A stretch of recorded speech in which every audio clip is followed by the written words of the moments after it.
C'est un grand honneur et un plaisir tout particulier pour moi de souhaiter la bienvenue à Monsieur Emmanuel Macron, président de la République française. Monsieur le Président, votre présence ici, avec une salle pleine, a une importance tout à fait particulière, et cela pour deux raisons. Premièrement, le thème de notre réunion cette année, c'est construire un avenir commun dans un monde fracturé. Si le monde est fracturé aujourd'hui, c'est certainement une des conséquences des changements politiques, économiques, climatiques et surtout aussi technologiques et sociaux auxquels nous sommes confrontés. Vous avez démontré qu'aujourd'hui, ce n'est plus tant la bataille entre la droite et la gauche qui secoue nos pensées idéologiques, mais plutôt la confrontation entre ceux qui embarrassent le changement et ceux qui préparent proactivement ce nouveau monde en utilisant notamment toutes les opportunités qu'offre la quatrième révolution industrielle. Et d'autre côté, il y a ceux qui résistent au changement et cherchent leur salut dans le passé et dans l'illusionnisme. Vous êtes accueillis chaleureusement ici parce que vous êtes le symbole de cette politique dont nous avons besoin et que nous attendions pour nous guider dans ce nouveau monde. La deuxième raison de l'importance de votre présence réside également dans le fait que l'année 2018 serait certainement décisive pour l'avenir de l'Union européenne. Nous avons la grande chance, et moi je m'exprime ici avec une passion tout à fait particulière parce que je suis encore un de ceux qui ont vécu les bombardements de la Deuxième Guerre mondiale. Mais nous avons, grâce de l'Union à l'Union européenne, aujourd'hui une stabilité économique et politique qui était un rêve au début pour ma génération. Monsieur le Président de la République, vous avez su, depuis votre élection, il y a 8 mois à peine, redonner des couleurs à la France, redonner cette confiance à l'Europe et cet espoir non seulement aux jeunes, mais à toutes les générations, la mienne inclue. Merci d'être venu. Vous êtes un habitué de Davos. Merci d'être venu jusqu'à nous aujourd'hui. Nous vous en sommes reconnaissants de partager avec nous vos perspectives. Monsieur le Président de la République.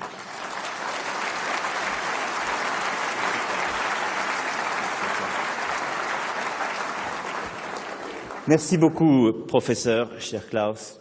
Laissez-moi aussi saluer les vice-présidentes de ce forum, puisque c'est le choix, je pense, heureux, fort que vous avez fait pour cette année. Et je salue donc nos vice-présidentes en même temps que les chefs d'État et de gouvernement ici présents et tous les amis que nous avons dans la salle. And the most obvious paradox when you arrive here at this moment is to be talking about globalization in a place almost cut off from the rest of the world by snow.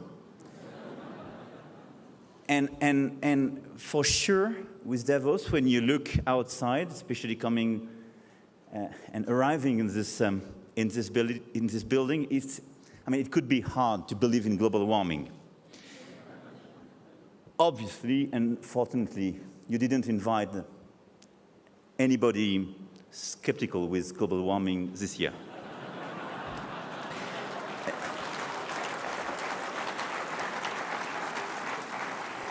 So, you decided to address a series of challenges today regarding our current environment And my first response is probably to navigate these challenges in France and in Europe. We've already executed a set of action that I will review for you, and we will continue with the same drive. But let us not be naive. Today, globalization in general is going through a major crisis. And this global challenge requires, for sure, a collective effort from international organizations, states, companies, civil society, in order to find and implement solutions. And this is the reason why I think your decision to choose such a topic for this year, and the reason why I came here today, is to make a call for action, and a call to all and every one of us. France has been very much affected by a lot of structural change and this relationship with globalization and what is at stake. And to be fair, I'm here in front of you today, but a few months ago I was not totally sure about that. And I had to fight with an actual, nationalist party. Why? Because you had a lot of fears, a lot of lack of understanding about this current globalization in my own country. First, because we didn't deliver properly, and the results were pretty poor when you look at, unemployment, public deficit, growth deficit, and so on, and it's not yet totally fixed. And because some people proposed to French people just to get out from globalization as a very first solution of these issues. But this alternative does exist in all the different countries. And that gives me a special responsibility. The responsibility of building a France that is prosperous and open to the world, but also a France that is capable of recognizing and standing alongside those who have been forgotten and left behind by globalization. And it's not just to deliver and succeed, but in the same time is to show that it's more fair for middle classes and working classes. That's our challenge. That's the famous en même temps I tried to theorize in France, but which makes us, very much responsible of such a situation. The objective is very simple and straightforward. Make France more competitive, more innovative in order to finance precisely a fair system, and make it more competitive in an actual European power, which is the unique way to succeed for France. And I just wanted to wrap up the key pillars of such a strategy. First of all, for me, it's about human capital. Our world has changed, and today we need definitely less arms and more brains, talents, educated people. France has all the required talents in the country, but women and men have to adapt to changes and be trained in an efficient way. So we started to reform in depth, today again, our education system in order to better educate and train our people. Because when you look at the ranking, to be fair, Angel Gurria is with us.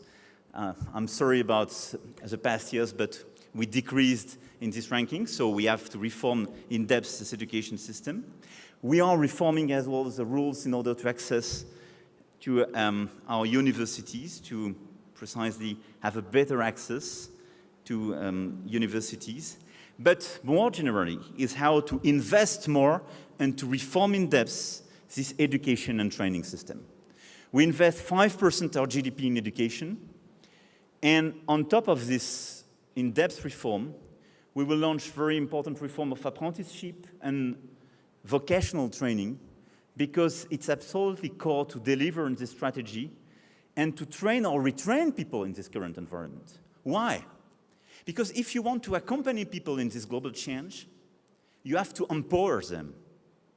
During years and years, the best answer, and it was both from left and right in France, was just to protect people by explaining, I will protect you from any change.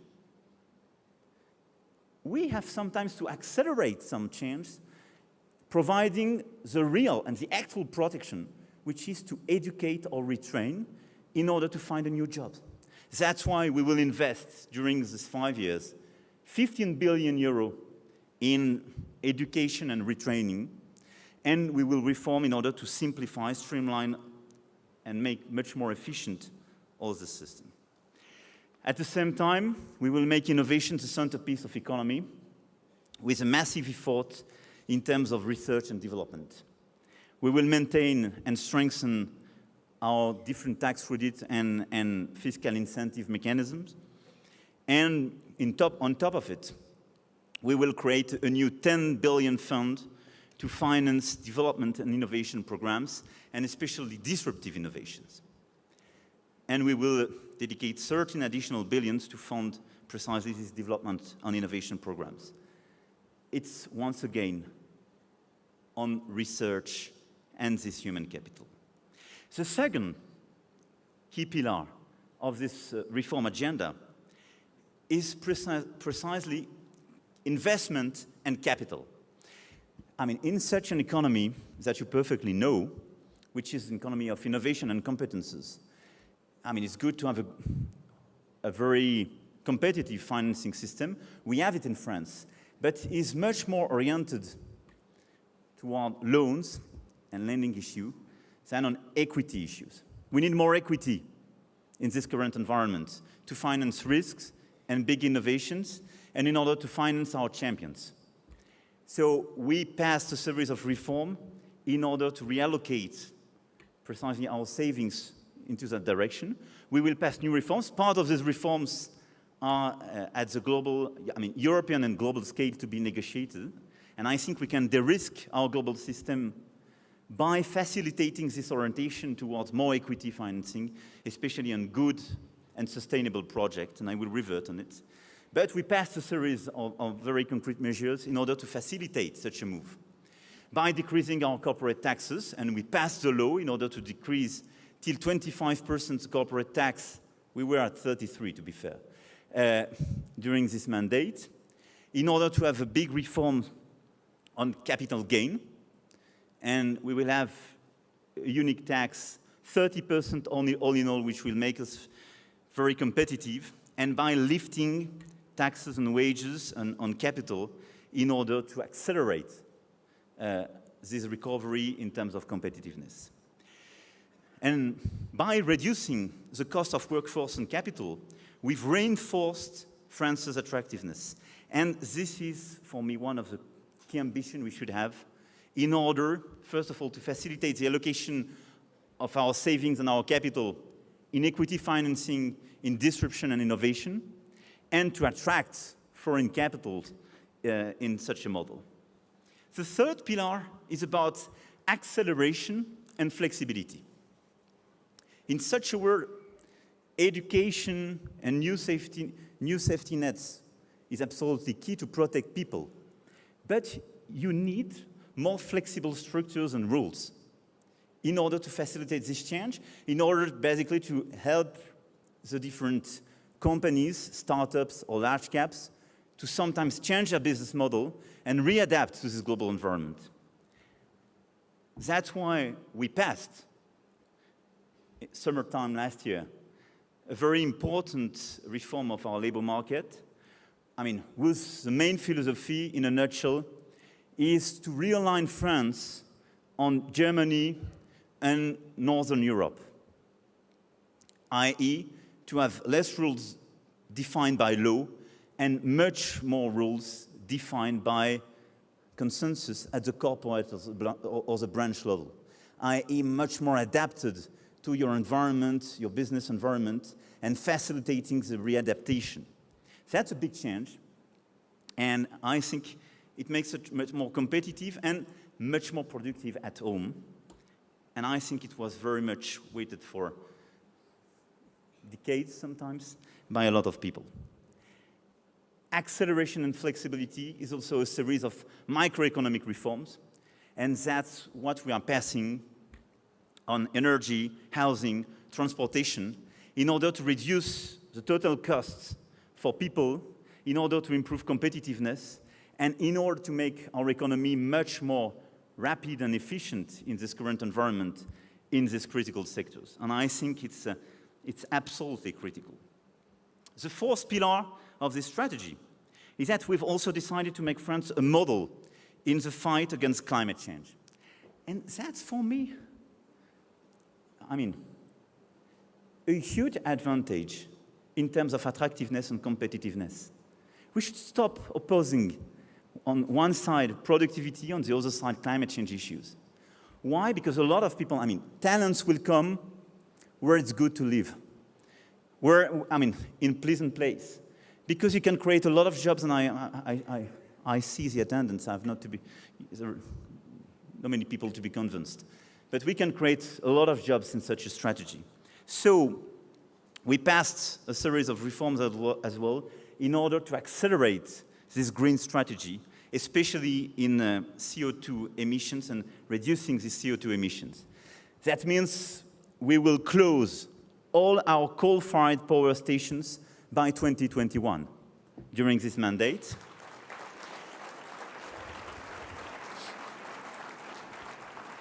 It means we will launch additional research and development programs to step up the fight. And we've already attracted a lot of startups, projects, and research projects thanks to the Make Our Planet Great Again program with, hundreds of projects now arriving in France.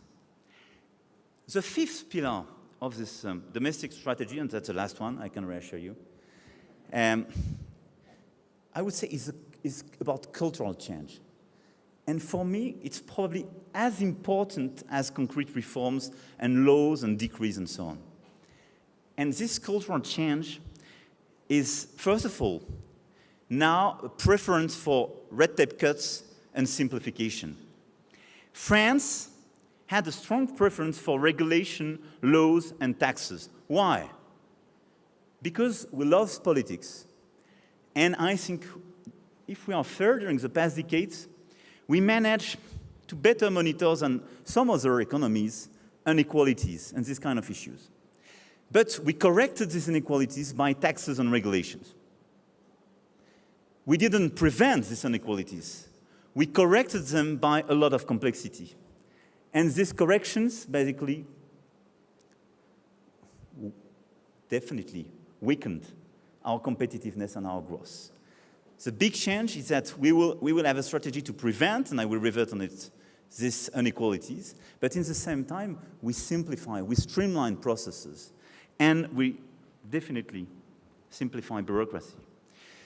We took a series of very concrete measures in order to fuel this change of mindset.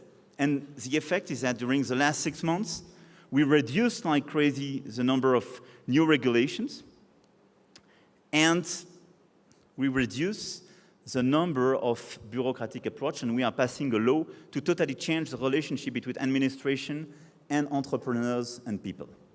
The second cultural change is about visibility. We have to guarantee stability for people, entrepreneurs, citizens, investors. All the reforms I mentioned about taxes and simplification, we passed them. And we voted a 5-year strategy in terms of taxes. That's brand new. Because, it's too easy to come and to say to you, I've changed this year my taxes, and the year after to totally change the rules, because unpredictability is absolutely counterproductive. So visibility is part of this cultural change. That's for the 5 years to come. That's a strategy, and it will not change. That's my personal commitment and the commitment of the whole government. And the third very important point in terms of cultural change is about risk. I often say in France it was forbidden to fail and forbidden to succeed.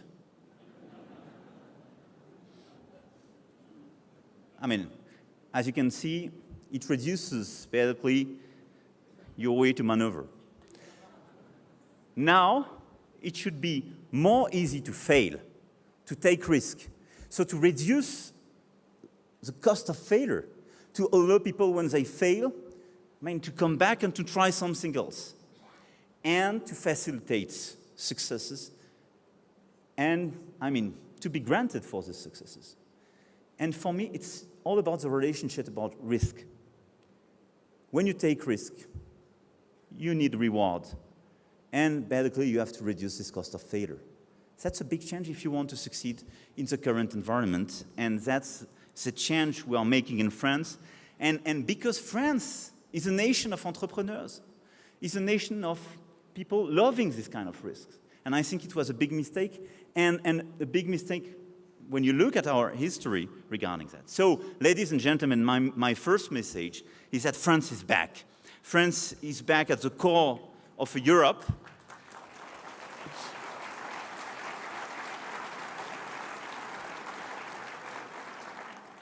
Because we will never have any French success without a European success.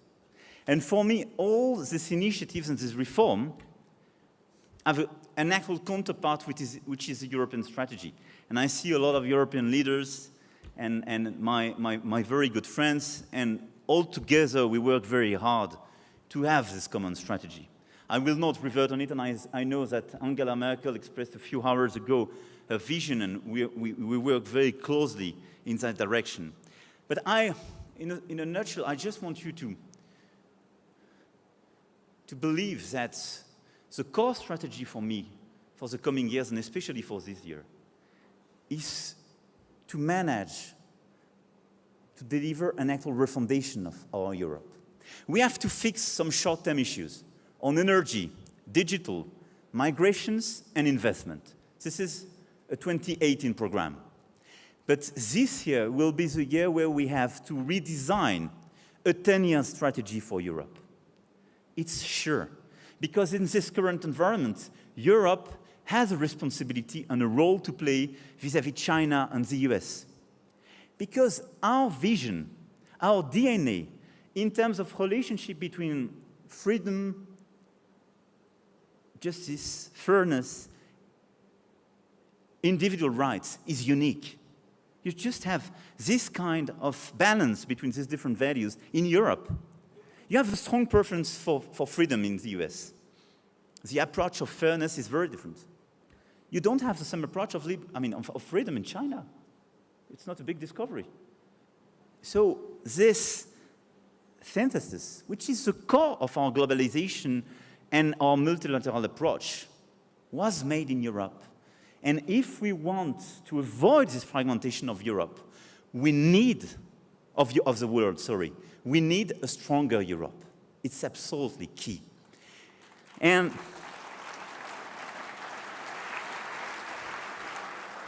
my view is that we have to redesign a 10-year strategy, because that's not an overnight strategy, a 10-year strategy to make Europe an actual economic, social, green, scientific, and political power. It's sure. That's what we have to build, which means we need more ambition in order to have a more sovereign, united, and democratic Europe. Which means on migration, digital, energy, defense, development, finance, investment, the core of what makes you sovereign in this current environment, we have to build our common policies. I'm not naive. We will never build something sufficiently ambitious at 27. And honestly, it's not. I don't want to say it's impossible to build it at 27. It's just that we have first to finalize the work we have at 27. But you need more ambition for, in a certain way, an open avant-garde of Europe to deliver on these critical issues. And we have to change our methodology, which is not to wait for all the people around the table before moving forward. But it's just to say, if some people are ready to be more ambitious, to go further in terms of integration and ambition of what makes you sovereign as a power in this global environment, to defend your values and your interests, let's move. And we open, the window on the door is open all the time. But those who would which don't want to move forward should not block the most ambitious people in the room.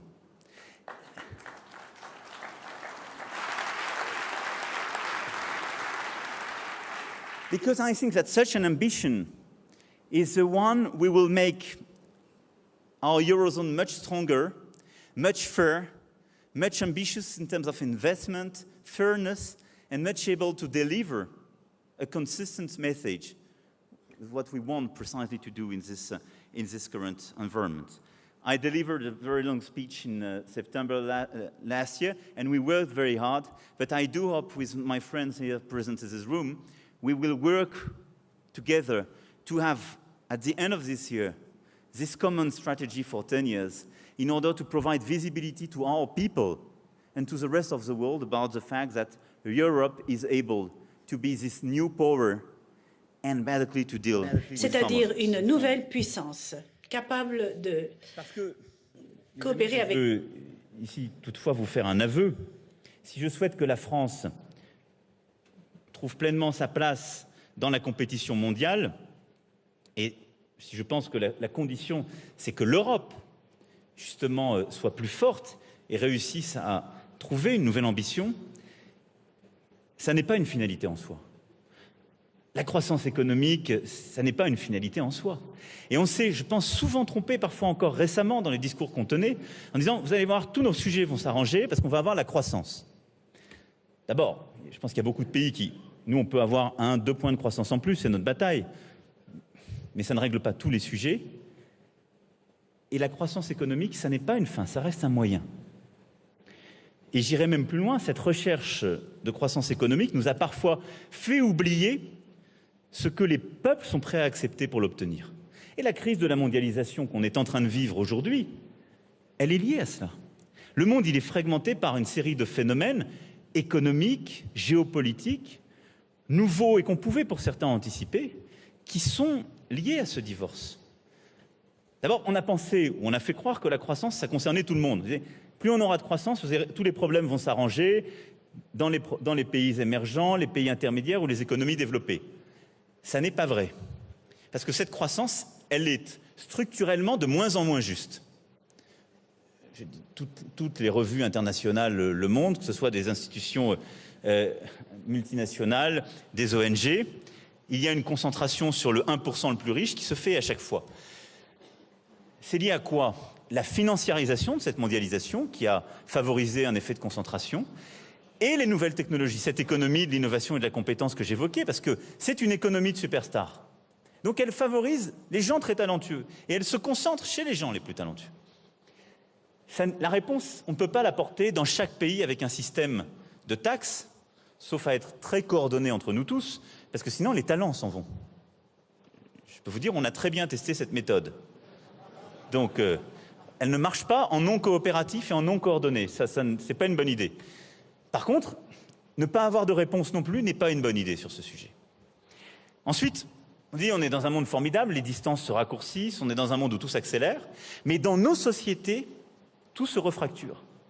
On a des sociétés faites aujourd'hui de nomades qui bénéficient formidablement de la mondialisation et dont la vie, le quotidien, le destin est plus proche de gens qui sont à Bombay, à San Francisco, que de leurs voisins de palier. Ça crée un vrai risque dans la démocratie, parce que ça désaligne les intérêts, les sujets, et ce qui fait le consensus démocratique. Et c'est devant nous. Et nous, on réfléchit ici de ces enjeux, mais à quelques dizaines de kilomètres d'ici, on a des gens qui croient fermement que la solution, c'est la sortie de la globalisation. Et on a de plus en plus de gens qui sont convaincus que c'est la bonne option. Alors, une fois que j'ai dit ça, ça veut dire que nous avons un défi qui n'est pas mince. Ce défi, ça n'est pas celui que des gouvernements.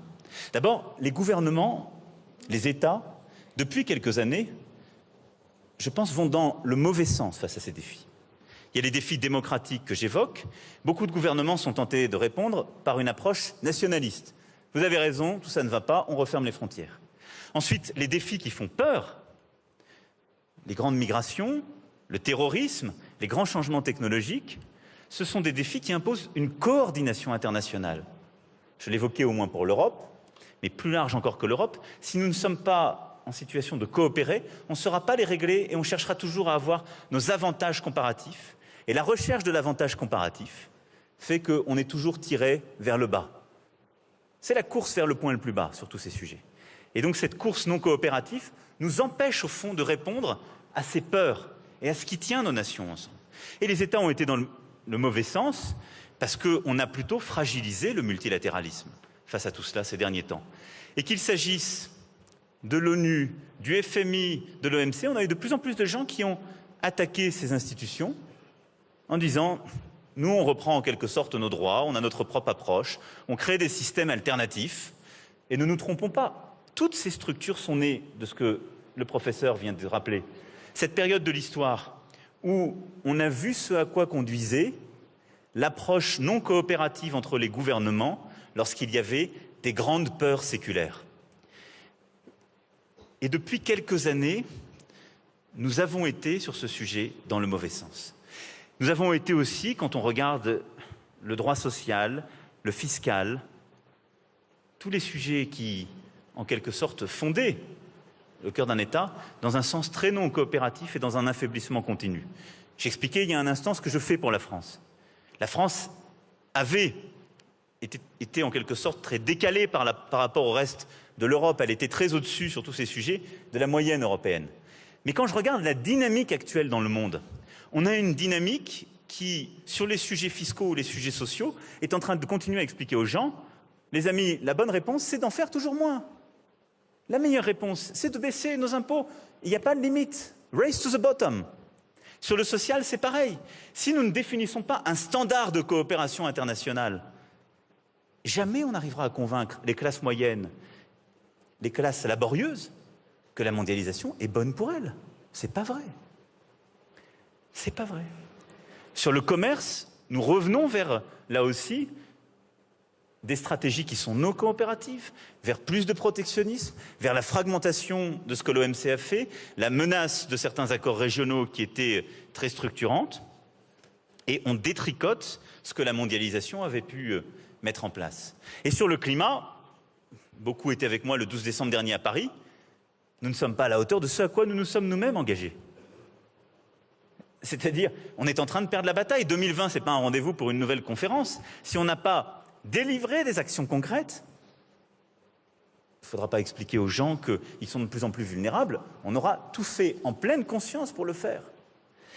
Donc, sur tous ces sujets, qui sont des sujets, je dirais, qu'on connaît bien et sur lesquels on a su s'organiser, on a désagrégé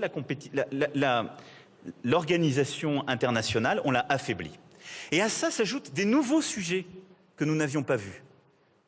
L'urbanisation accélérée, les grandes migrations et le changement technologique que vous avez parfaitement explicité. Et chacun est porteur de nouvelles inégalités, de nouveaux changements qui font très peur aux gens. Et qu'on ne pense, là aussi, trop souvent que de manière non coopérative. On n'a pas mis en place l'organisation mondiale qui nous permet de penser toutes les conséquences de ces changements technologiques, de l'intelligence artificielle par exemple, ou du big data. On a une stratégie aujourd'hui mondiale totalement non coopérative sur ces sujets. En Europe, on n'a pas encore de vraie stratégie. Aux États-Unis, il y a une stratégie qui est laissée à des grands acteurs privés que nous aimons tous et que nous utilisons tous au quotidien dans nos devices ou nos plateformes Internet, mais qui ont privatisé cet enjeu avec tout ce que ça emporte de rapport aux libertés individuelles et au secret. Et en Chine, l'enjeu, il est géré de manière totalement publique, avec un contrôle des données qui est fait selon d'autres standards que les standards que nous cherchons nous. Mais on n'a jamais d'approche multilatérale sur ce sujet qui va détruire des millions d'emplois, changer les règles de la vie privée, et donc construire le rapport au monde de nos citoyens. Mais demain, il changera la médecine, la connaissance que j'ai sur vous en termes justement de capacité à être soigné, et même la solidarité nationale. Tout ça pour dire, et je ne veux pas dégrader le tableau, mais que ces changements technologiques, on fait tout pour les encourager chez nous, mais si on ne fait pas attention et si on n'en pense pas le cadre, Schumpeter va très rapidement ressembler à Darwin. Et vivre dans un monde totalement darwinien n'est pas bon. C'est surtout pas bon pour nos peuples et pour toutes celles et ceux qui, en démocratie à la fin, décide de ça. Alors, face à toutes ces réalités, ces transformations, et je veux finir là-dessus, quels sont nos défis et comment y répondre? Et au-delà de ce que nous faisons dans nos pays, de ce qui est nécessaire à faire pour l'Europe, nous avons quand même à retrouver, me semble-t-il, une forme de cadre, de grammaire du bien commun. On a des biens communs. Et ces biens communs, ils sont mondiaux aujourd'hui. C'est le développement économique durable, l'environnement, la santé, l'éducation, la sécurité et la cohésion sociale, les droits de l'homme. Et ces biens communs, on ne peut jamais décider d'y renoncer. Et on doit, dans nos stratégies et nos approches, réussir à les articuler et à créer les bons forums pour recréer parfois de la régulation sur ces biens communs de manière coopérative. Et je dis ça pour les gouvernements, mais je le dis aussi pour le secteur privé. Personne ne pourra me suspecter de ne pas être business friendly, comme on dit. Personne ne pourra me reprocher de ne pas avoir une approche favorable à l'ouverture, au développement économique. Mais je vous le dis très franchement ici, si cette approche, elle doit avoir des résultats. Ça, c'est en quelque sorte mon job, celui du gouvernement, et je l'espère de toutes celles et ceux qui, dans le secteur privé, viendront parce qu'ils ont confiance et permettront de créer des emplois et de se développer. Mais même dans mon pays, si je ne redonne pas un sens à cette mondialisation, si je n'arrive pas à expliquer aux gens qu'elle est bonne pour eux et qu'elle sert à traiter les problèmes du quotidien et qu'ils y ont leur place, dans 5 ans, dans 10 ans, dans 15 ans, ce seront les nationalistes, les extrêmes, ceux qui proposent de sortir de ce système, qui gagneront. Et ce sera vrai dans chaque pays. Et donc on ne peut pas simplement être là à trembler en disant c'est affreux quand des nationalistes, des extrêmes, ou des gens qui parfois portent des messages terroristes ou de repli sur soi dans certains autres pays gagnent. Non. Le défi est maintenant, chez nous. Et la question est de savoir si on sait refonder un vrai contrat mondial. Et un vrai contrat qui n'est pas que celui des gouvernements. Et je vous le dis très franchement, si la part de ce contrat n'est pas intégrée dans le modèle des investisseurs, dans le modèle des banques, dans le modèle des entreprises, des entrepreneurs, si chacune et chacun ne considère pas qu'il a une part de ce contrat mondial à porter, ça ne marchera pas. Parce qu'il y aura toujours quelqu'un qui sera tenté d'avoir une stratégie non coopérative. Parce qu'il y aura en quelque sorte toujours une prime au free riding. Et l'ennemi du bien commun, c'est le passager clandestin. Et aujourd'hui, nous sommes en train de tomber dans une situation où dans notre mondialisation, une majorité de puissances sont en train de devenir des passagers clandestins des biens communs. C'est ça la situation que nous vivons aujourd'hui. Et ce nouveau contrat mondial, je pense qu'il faut qu'on le fonde autour de 3 engagements. Le devoir d'investir, le devoir de partager et le devoir de protéger. Je ne suis sans doute pas exhaustif, je ne serai pas complet. Aujourd'hui, j'oublierai plein de sujets parce que je ne veux pas être excessivement long. Et je veux vous dire 2 mots de chacun de ces devoirs. Le devoir d'investir, celui d'investir pour les États, mais aussi le secteur privé dans les biens communs, que je viens de rappeler, la santé en particulier. Mais il y en a un sur lequel aujourd'hui nous ne sommes pas au rendez-vous, c'est l'éducation. Je l'évoquais pour la stratégie française, nous devons le faire aussi en Europe, mais c'est vrai sur toute la planète et en particulier dans les continents les plus en difficulté. Dans le monde, on a aujourd'hui 750 millions d'adultes, dont 2/3 de femmes qui ne possèdent pas les compétences d'alphabétisation de base. Et donc, si on a une priorité en termes d'investissement, c'est investir dans l'éducation des jeunes filles.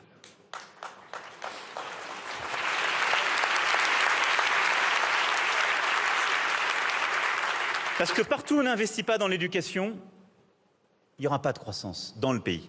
Ça veut dire qu'on continue à avoir une stratégie prédatrice d'investissement dans le pays où nous sommes, en tant qu'investisseurs étrangers. Et s'il n'y a pas d'investissement pour les jeunes filles, il n'y aura pas d'égalité homme-femme. Il n'y aura pas de place pour les femmes. Et bien souvent, dans les sociétés les plus difficiles, sur le plan culturel, parfois le plan religieux et le plan économique, la solution est chez les femmes. Et c'est elles qui la construisent. Et le choix de certains pays, d'ailleurs, de régresser dans l'éducation des jeunes filles, c'est un choix assumé dans certains endroits, face auquel nous ne pouvons pas nous taire. Et donc, face à cela, nous, on doit investir massivement. En Afrique, en 2015, il y a plus de 101 millions d'enfants qui étaient non scolarisés, dont 53 millions de filles. Alors, la semaine prochaine, je serai avec le président Macky Sall nous essaierons d'œuvrer pour reconstituer le partenariat mondial pour l'éducation. C'est fondamental que tous les États ici présents puissent s'engager fortement. Mais j'aimerais aussi, ce qui n'a jamais été fait, que les investisseurs et les entreprises s'engagent. Quand vous investissez 1 euro en Afrique, investissez 1 euro dans l'éducation des jeunes filles. Sinon, ça veut dire que vous investissez pour le court terme. Parce que quand vous allez ouvrir une mine, une infrastructure de transport, c'est formidable. Généralement, d'ailleurs, les États vous y aident, vous garantissent. Il y a plein de financements à la clé pour vous aider à faire ça. Mais faites aussi quelque chose qui stabilise vraiment le pays maintenant. Et donc, il doit y avoir autour de l'éducation et de l'investissement dans l'éducation un vrai contrat public-privé en la matière. C'est une réponse absolument fondamentale. Et plus largement, vous l'avez compris, investir dans le développement, avoir une stratégie de développement beaucoup plus ambitieuse que celle que nous avons collectivement aujourd'hui est indispensable si nous voulons éviter cette fragmentation du monde. Le deuxième devoir, c'est partager. Le partage de la valeur, c'est un débat plus vieux que nous et qui a toujours irrigué le capitalisme. Mais il y a une crise du capitalisme contemporain. Et elle se fait, c'est qu'en se mondialisant, parce qu'il est devenu un capitalisme, je le disais, de superstars et financiarisé, il faut bien le dire, la répartition de la valeur ajoutée n'est plus juste. Alors on regarde parfois en disant elle ne s'est pas tant déformée que ça, mais parce qu'on oublie de regarder les superstars du côté de la rémunération du travail. Et donc, on doit mettre en place des vrais mécanismes de partage de la valeur ajoutée. Moi, je crois très profondément dans la généralisation des systèmes d'intéressement et de responsabilité sociale et environnementale. Vous l'avez compris, je ne crois pas que la réponse elle soit dans la taxe dans un État. Mais plus les entreprises généraliseront la responsabilité sociale et environnementale et donc décideront de débattre dans l'entreprise de la juste répartition des fruits de la croissance et de la réussite quand elle est là, plus dans les mécanismes d'investissement et les critères d'investissement, on aura justement une surveillance de la répartition de la valeur au sein de l'entreprise, ce qui fait d'ailleurs qu'elle se tient dans la durée. Plus on construira un vrai capitalisme durable en termes de partage. Et il ne faut pas se tromper sur ce sujet. Les entreprises dans la salle qui durent depuis bien longtemps, ce sont celles qui ont des stratégies de répartition de la valeur, qui ont des vraies stratégies d'intéressement des salariés, beaucoup plus que d'autres. Et donc là-dessus, je crois très profondément que la solution, elle est du côté des entreprises et des investisseurs, en ayant justement cette plus grande égalité. Et quand je parle d'égalité, de partage de la valeur dans l'entreprise, il faut aussi parler de l'égalité femmes-hommes. Nous avons lancé en France une stratégie en la matière pour combler le gap, les inégalités salariales dans le quinquennat. Nous prenons avec le World Economic Forum une initiative pour justement mettre en place des indicateurs et je pense que c'est très important d'avoir plus de visibilité en la matière dans le secteur privé et je veux saluer votre engagement très fort sur ce sujet. Mais je pense aussi que nous devons collectivement aller plus loin et je veux ici saluer les engagements pris par Justin Trudeau pour le G7 et qui a décidé de mettre ce sujet au cœur du G7 qu'accueillera le Canada cette année et je veux ici lui redire mon plein soutien. Et si on veut aussi mieux partager la valeur, il faut le faire entre tous les secteurs. Et il y a un sujet fondamental que j'ai esquissé ou évoqué en creux en parlant des défis du monde contemporain, c'est le sujet fiscal. Si on veut mieux partager la valeur et si on veut mieux partager le financement des biens communs dans le monde actuel, on doit avoir une stratégie fiscale beaucoup plus coordonnée au niveau international. Le race to the bottom, c'est la mort du financement des biens communs et le moindre partage. Et donc là, on a vraiment un travail collectif à faire pour ne pas partir dans le mauvais sens. L'OCDE a fait un très gros travail sur ce sujet qui a permis, sur l'érosion des bases fiscales et le partage des profits, l'initiative BEPS, d'avancer. On a signé un traité multilatéral. La France est en train d'engager la procédure de ratification. Il est fondamental. Moi, j'invite vraiment fortement les États-Unis et la Chine à entrer dans ce traité. On ne le fera pas vivre si les États-Unis et la Chine ne sont pas dedans. Il n'y a pas de vrai discours sur la mondialisation. Si ces deux grandes puissances ne sont pas dedans, allez-y. Parce que c'est le vrai accord de partenariat sur ce sujet pour éviter l'érosion des bases fiscales. C'est la décision qu'on a un cadre pacifique de coopération fiscale qui évite les stratégies d'optimisation des groupes, des entreprises. Et la moralité, il faut bien le dire, dans la façon de faire des profits. Et là-dessus, je le dis très franchement, si vous croyez tout ce que vous avez entendu, ou les choses qui vous semblaient pertinentes, ou tout ce que vous avez pu dire durant ces jours à Davos, alors vous ne pouvez pas faire d'optimisation fiscale comme elle est faite aujourd'hui, et vous devez participer à cette lutte. Parce que ça veut juste dire, je considère que mon secteur, mon business doit financer les biens communs. Parce qu'on est dans un monde où il faut financer les biens communs. Et donc, sur ce sujet, on doit savoir renoncer à l'optimisation fiscale à tout crin. Et je souhaite qu'on puisse aller beaucoup plus loin en la matière. Il y a évidemment, sur le plan fiscal, un deuxième sujet très important, qui est de savoir comment on a une vraie taxation sur le plan mondial du numérique. Les grands acteurs du numérique sont des acteurs fondamentaux pour nos sociétés, pour l'innovation. Et moi, je les ai toujours accueillis. Chacun d'entre nous veut les avoir dans son pays, veut les développer. Donc, ne soyons pas hypocrites. Mais dans le même temps, il y a une double injustice. Je ne sais pas dire à une start-up dans mon pays, tu vas devenir un champion, quand les grands champions internationaux, eux, ne payent pas d'impôts dans mon pays et que lui paye tous les impôts. Et je ne sais pas dire, c'est formidable la disruption, le changement technologique, quand ces champions du numérique créent des changements que je veux accompagner et faire advenir, mais que lui ne paye pas d'impôts et que celui qui le disrupte dans son modèle d'affaires en paye la TVA, l'impôt sur les sociétés et le reste. It's an unfair model. C'est évident. Donc, on doit mettre fin à ce système qui est injuste. Et il faut le faire tous ensemble pour ne pas avoir peur que ça enlève de la compétitivité à l'un ou à l'autre. Parce qu'évidemment, comme nous ne sommes pas organisés au début, on a créé des hubs d'attractivité fiscale. Et il faut le faire de manière très détendue, mais en disant juste, c'est un bien commun de la planète. Et c'est juste parce que les grands acteurs du numérique provoquent des disruptions. Ces disruptions vont détruire des millions d'emplois dans le monde. Nous allons devoir reformer ces millions de personnes. C'est un bien commun, l'éducation, je l'ai dit, on le paye. Si ceux qui détruisent ces emplois n'aident pas au financement de la reformation, y compris pour aller vers leur secteur, moi je ne sais pas l'expliquer aux classes moyennes et aux classes laborieuses, et je pense vous non plus. Donc on doit trouver le bon cadre de coopération fiscale. Moi j'espère qu'en Europe on le trouvera cette année, j'espère que l'OCDE le trouvera cette année et qu'on pourra avoir la coopération internationale sur ce sujet absolument fondamental. Avoir cette coopération et mieux partagée, ça veut dire aussi retrouver la vitalité de notre coopération sur le plan financier, commercial, tel qu'on a pu l'avoir après la crise de 2008-2010 et tel qu'on l'a un peu perdu. Et là-dessus, je veux lancer quelques idées, quelques propositions. Moi, je suis favorable à ce que le FMI ait le mandat de surveiller la totalité du système financier international, dont des pans entiers échappent à la régulation.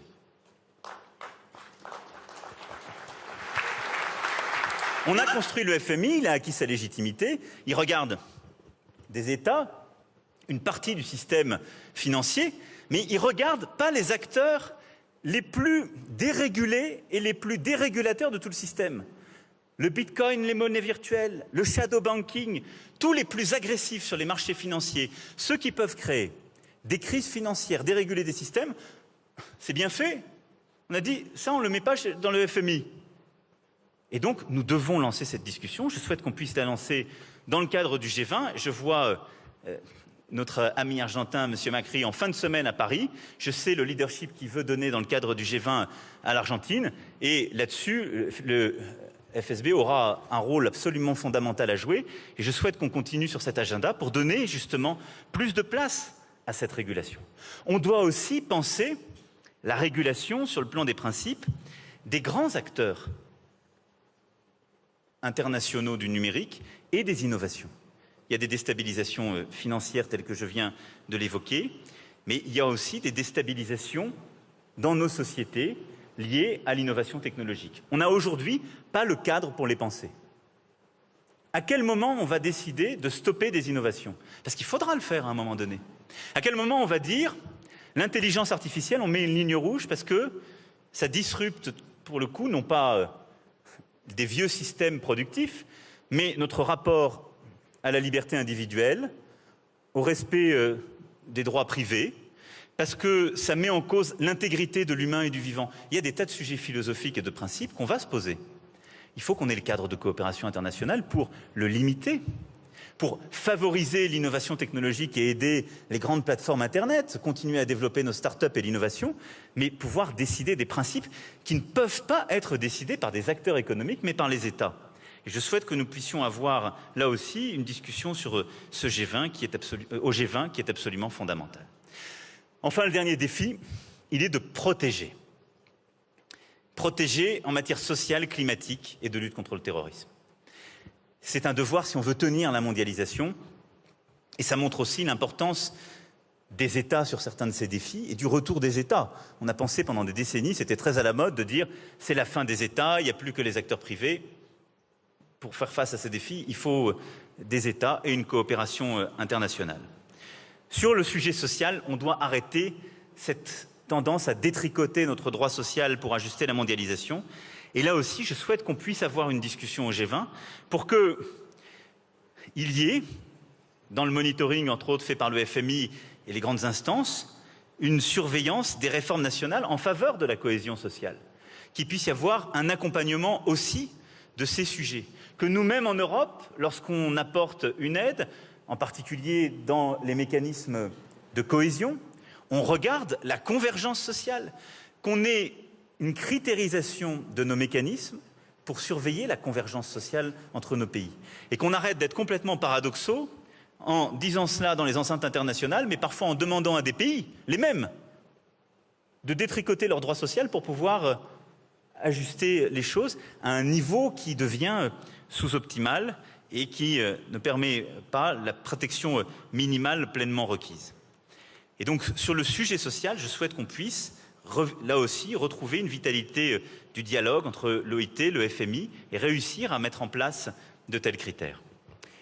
Sur le climat, on a dit beaucoup de choses, nous nous sommes beaucoup engagés, mais nos actes ne sont pas encore à la hauteur de ces engagements.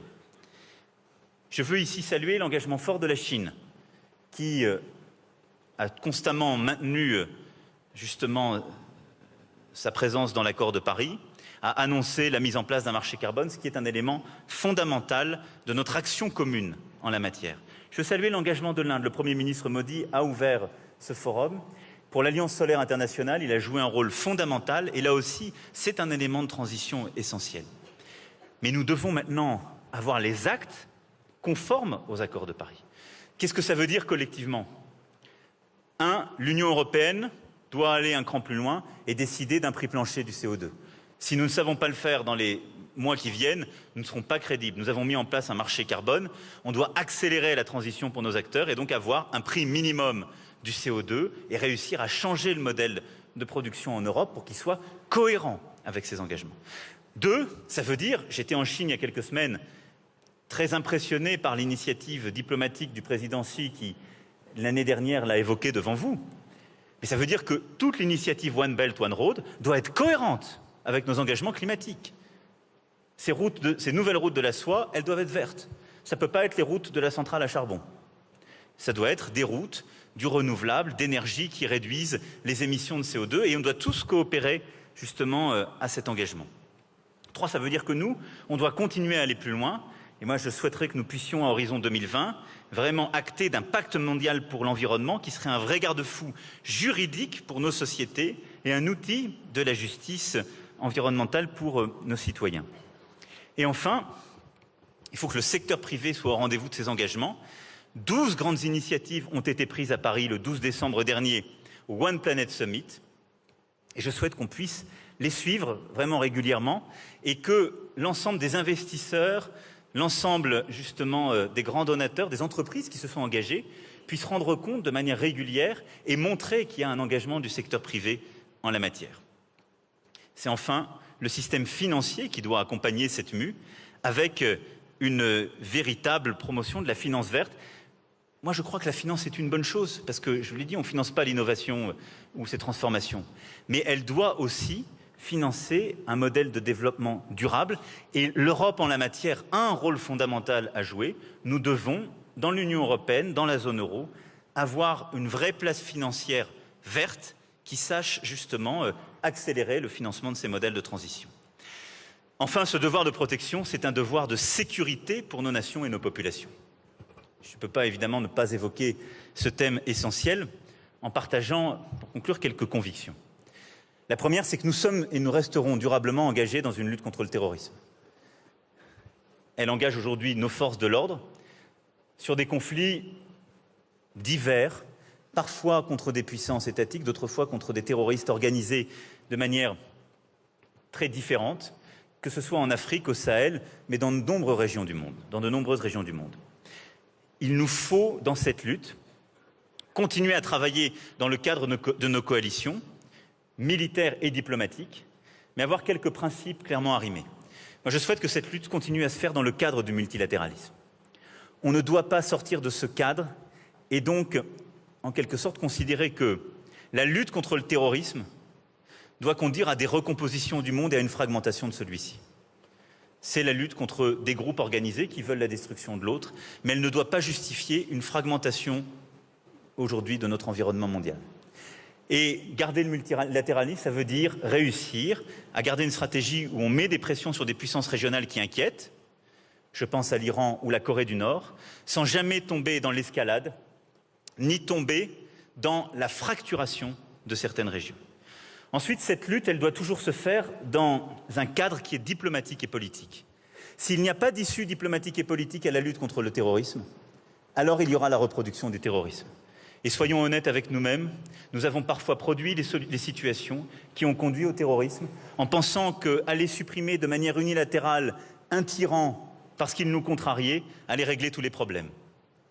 On ne se substitue pas à la souveraineté des peuples, à leur frustration, parfois à leur souffrance. Et donc seules des solutions politiques stables, pluralistes, durables, permettent de lutter de manière forte contre le terrorisme, parce qu'elles évitent justement aux frustrations de revenir dans les différents pays. Et donc notre rôle, c'est de construire, non seulement de gagner la guerre contre le terrorisme, mais de construire les conditions d'une paix durable dans les régions du globe qui aujourd'hui sont engagées dans cette lutte. Je pense au Moyen-Orient et je pense évidemment à l'Afrique. Sur ces sujets, notre coopération est indispensable, notre stratégie de construction de la paix est indispensable et ça veut dire aussi, parce que tout se tient, que nous devons redonner du sens à la mondialisation que nous portons dans ces régions. Et c'est là où la politique de développement, notre politique diplomatique, est inséparable de notre politique militaire. Si vous luttez dans un pays contre le terrorisme, mais que vous n'avez aucune stratégie de développement, que vous n'avez aucune stratégie d'éducation, et vous pouvez faire place nette et gagner un jour, mais le lendemain, les causes qui ont conduit au terrorisme seront toujours là. Et tout cet agenda mondial se tient. Le terrorisme est revenu dans le Sahel parce que nous n'avons pas été au rendez-vous du développement, parce que nous avons reculé en termes d'éducation, parce que nous n'avons pas répondu aux défis du changement climatique et que le rétrécissement du lac Tchad a conduit à une vraie crise économique, morale dans toute la région. Et la solution, ce sont les djihadistes qui l'ont apporté et les différents groupements qui leur sont liés. Et donc, vous voyez bien, la lutte contre le terrorisme, elle est militaire, elle est diplomatique, mais elle implique d'être au rendez-vous de tous les défis que je viens d'évoquer. Et vous le comprenez bien, et je finirai là-dessus. Le cœur du nouveau contrat mondial, c'est non seulement qui doit impliquer tous les acteurs, que nous devons être obsédés par la lutte contre la stratégie du passager clandestin, mais qui implique aussi d'être cohérents dans nos approches. Nous ne devrions plus conclure d'accords commerciaux lorsqu'ils ne respectent pas nos standards communs climatiques, sanitaires, fiscaux, sociaux. Nous ne devrions plus avoir des discussions sur certains sujets avec des puissances si elles ne correspondent plus justement aux critères qui sont les nôtres. Et nous devons avoir un agenda cohérent en termes de biens publics. Ça ne se fera pas du jour au lendemain, mais on doit rendre transparent toutes nos incohérences, ce que nous sommes progressivement en train de faire, plutôt que de continuer à diverger et à les renforcer. To conclude, a new global and shared framework. And this framework should be based on cooperation and multilateralism, and absolutely not on a sort of new hegemony or fascination on new powers. It would be a huge mistake, which means we have now a tremendous responsibility. Because this new framework, this new compact is the unique way to protect our interests on the long run, our common good and our people. The answer is partly here, in this room. And in a certain way, our new frontier is not a geographical or a technological one, but it's much more our commitment. We are our own frontier, in our own conscience.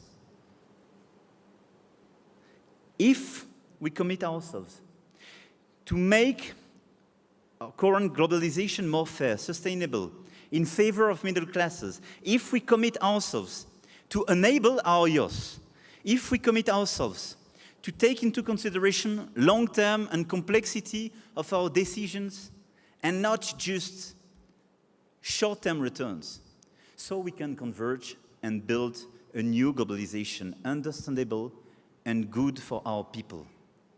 Resuming this great idea of progress, we have the solution. We, as government, businesses, we just have a question. Do we decide to